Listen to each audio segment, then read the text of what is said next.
Welcome to the Whitney Water Center Learning from Home series. School took an unexpected hiatus, so we're doing what we do best here at the Regional Water Authority. We're going with the flow. Instead of coming into your classrooms to do experiments, we're going to be coming into your home through a series of experiments that you can find right here on the web. What we're going to start out with today is the water molecule.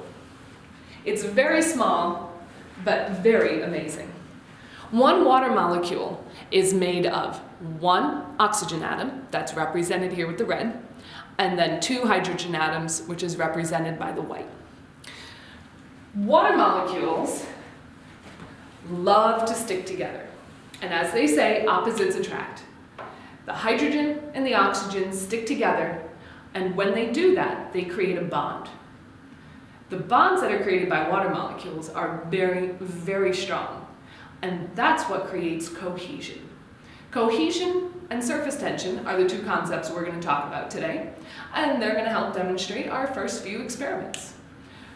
Cohesion, which you'll find right here on the board, is when like molecules stick together, so water sticking to water. For our first experiment, you're going to need a few things that you're going to find at home. You're going to need a cup of water, cold's going to work best, and you're going to need some rubbing alcohol. You'll be able to find that in the bathroom. I used blue food coloring to make it a little bit easier to see for our experiment, but don't worry if you don't have any food coloring. You're also going to need a small sheet of wax paper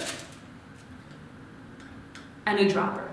If you don't have a dropper, you can use a straw or anything else that's going to put the water in one spot on your paper.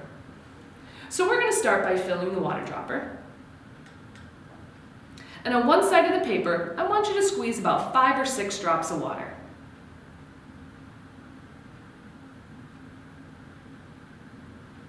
You're going to notice that they all stuck together. Even if you didn't get the drops of water right on top of each other, if they were close enough, they attract together, just like our two water molecules did right here. Now take a close look at the water that's on the paper. You're going to notice it has a really distinctive shape to it. It's round. It's almost like a bubble that's sitting on the paper. That's because of surface tension. Surface tension is created when the water molecules on the outside of that drop of water are attracted to the water molecules on the inside. Kind of pulls them in a little, and it creates this invisible film that's on the outside of the water. And that's surface tension. If you've ever gone down to the river, you're going to see that there's these bugs, they're called water striders, and they walk around on the top of the water. They're on the surface tension. They're literally standing on top of the water. All right, now I'd like you to fill your dropper with some of the rubbing alcohol.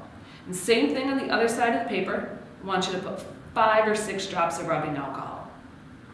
Right away, you're going to notice a difference. The rubbing alcohol spreads out, doesn't have that big dome shape to it. It looks kind of like a flat puddle.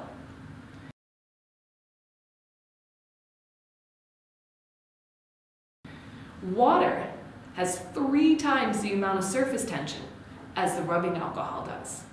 That means that the water is much more attracted to itself than the rubbing alcohol molecules are. So we can take this now and do an experiment with it. So on our website, you're going to see a link to this. This is our amazing water race worksheet. You can download the PDF and you can print it out. You're going to want another piece of wax paper to cover this with. And there's 2 activities on here. The top one is called the Amazing Water Race. You're going to fill this circle right here with water, right to the edge of the circle. And then, without touching it, you can either move the paper around like this, or you can blow on it. You're going to move that water drop down the water pipe, keeping it in between the lines until you get to the finish. When you've completed that one, you can do the water stretch on the bottom. You're going to fill the circle right where it says begin here with water from your dropper. And then this time, using either your dropper or a toothpick or your finger, you're going to spread and stretch the water as far as you can without breaking it. Once the water that gets stretched isn't connected to the original drop of water, you got to start over. See how far you can get it.